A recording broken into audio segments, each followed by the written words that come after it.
వారి యొక్క రూపాన్ని ధరించి దుష్ట సంహారం చేసి ఈ జగత్తుకి స్వయంగా దేవతలకు కూడా ఒక కాలంలో ఎన్నో కష్టాలు వచ్చినప్పుడు ఆ దేవతల యొక్క కష్టాలన్నింటినీ కూడా అమ్మవారు రాక్షస సంహారం చేసి తీర్చింది.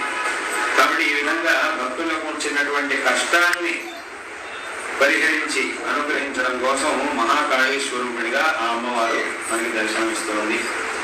అలాగే జిజ్ఞాసులు ఎవరికైతే విద్య జ్ఞానం కావాలో అటువంటి వాళ్ళని జిజ్ఞాసులను అనుగ్రహించడం కోసం మహాసరస్వతి స్వరూపిణిగా అదే అమ్మవారు మనల్ని అనుగ్రహిస్తూ ఉన్నది.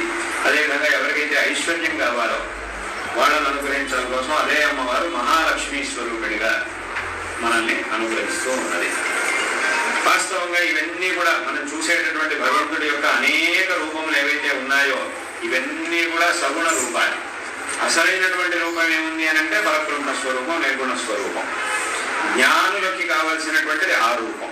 నాలుగో భక్తులు ఎవరు అంటే జ్ఞానులు. ఇవేమీ అవసరం లేని వాళ్ళు, అంటే వీటి యొక్క అవసరం తీరిపోయిన వాళ్ళు.